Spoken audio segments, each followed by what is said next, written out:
Il y a là un blocage à la fois des élèves, des enseignants et aussi de parents d'élèves, puisqu'on avance vers un contrôle continu, en plus de façon très impréparée de la part du gouvernement. Alors moi, ce que j'espère faire l'année prochaine, c'est une licence de gestion économie, mais avec la réforme, j'ai pas pu être au courant ou me préparer en avance pour choisir les spécialités qui vont avec, parce que je savais pas forcément quoi faire. Les élèves ici de Seine-Saint-Denis ne veulent pas entendre parler de ce bac qui sera tout à fait discriminant. Ici à Blanc-Ménil ou à Sevran ou quelque part en Seine-Saint-Denis, avec une même note par rapport à un élève qui aurait son bac à Paris, évidemment il y aura une logique de dévalorisation du bac ici. J'aimerais intégrer le master de Sciences Po dans l'école urbaine. Du coup, moi, Sciences Po, c'est un peu un rêve. Quand j'étais au lycée, je voulais trop aller à Sciences Po, mais je m'en sentais pas capable. Du coup, j'ai pas du tout postulé ou tenté le concours en fait pour Sciences Po Paris. En tant que lycéenne de banlieue de 93, je me suis dit jamais je serai prise.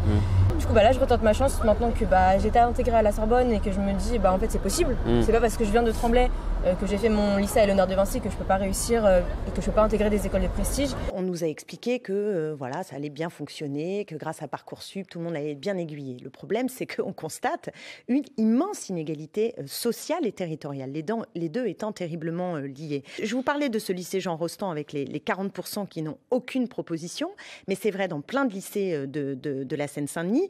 Et la classe STI, je donne une classe de STI, on a simplement 6 élèves sur 20 qui ont aujourd'hui une proposition. Parcoursup, le nouveau bac, c'est quand même assez compliqué. On l'a vu, ça pallie pas du tout en fait au décrochage scolaire. Il n'y a pas de méthodes qui sont mises en place pour ça. Et du coup, dans le supérieur, on se retrouve avec des personnes qui n'ont pas forcément choisi précisément leur filière et qui sont en difficulté aussi.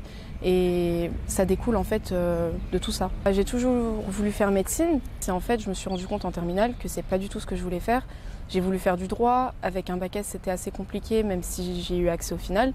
Mais ça a été compliqué, ça a été très compliqué pour moi. Un amendement qui vise précisément à établir le fait que chaque étudiant, chaque étudiante puisse s'inscrire dans la formation de son choix. Parce qu'une telle liberté est aujourd'hui concrètement abolie par votre projet de loi qui stipule dans son article 1er la suppression pure et simple dans le Code de l'éducation, article L 612-3, du principe garantissant la liberté d'inscription dans l'établissement de son choix et excluant toute sélection.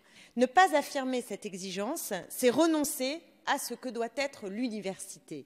Un lieu qui éduque des citoyennes et des citoyens et non pas un lieu qui est là tout simplement pour former, déformer, adapter des générations de travailleurs au triste marché du travail contemporain. Parcoursup est rentré en ligne de compte. En première année, j'ai eu ma fac, mais j'avais pas eu mon bac.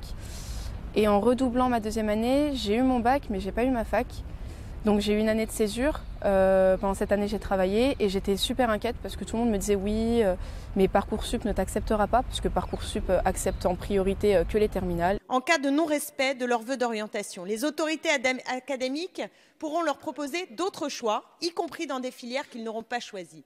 Et moi, je ne comprends pas comment vous pouvez penser qu'avec une telle mécanique, on va pouvoir réduire le taux d'échec en première année.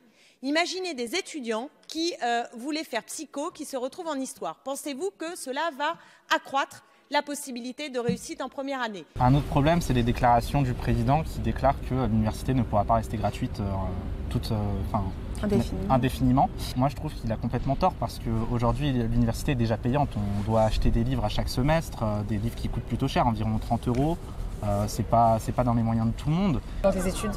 Voilà, ça va être plutôt compliqué avec les spécialités parce qu'on ne sait pas vraiment comment est-ce qu'on doit s'y prendre parce que nous sommes les premiers à passer ces bacs de spécialité. Du coup, ça va être compliqué pour nous. Et t'as pas l'impression, moi c'est mon impression, que t'as pas le même bac que quelqu'un qui vient d'un autre lycée, de Louis-le-Grand par exemple? Non, mais ça c'est clair. On est d'accord. Et ça, je le sais. Et de toute façon, ça, par exemple, la proviseure de notre établissement, elle le dit. On fait tout dans cet établissement pour que nos élèves réussissent et aient le même niveau que des gens qui viennent aussi de lycées parisiens et de lycées qui sont vraiment vus comme des lycées de réussite. Voilà. On a des postes vacants. Moi, je sais que mon petit frère, il n'a pas de prof de maths depuis le début de l'année. C'est inacceptable, et surtout que c'est une matière quand même importante. T'as pas cette impression de dire on a des bâtons dans les roues en fait. On commence à peine, c'est déjà compliqué. Notre lieu de résidence, notre lieu d'études est de toute façon un facteur de hiérarchisation pour notre vie future.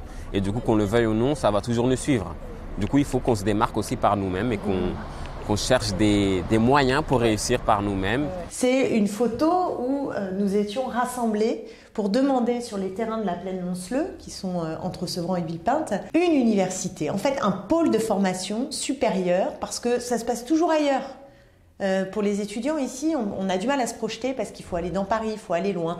Et moi, je crois qu'on a besoin aussi d'un pôle de formation sur notre territoire pour dire aux jeunes que c'est pas pour les autres, c'est pour eux aussi. Aujourd'hui, après un master, on sait qu'il y a un bon nombre d'étudiants qui n'arrivent pas à rentrer dans le marché du travail parce que y a du chômage, etc. Et c'est un fait.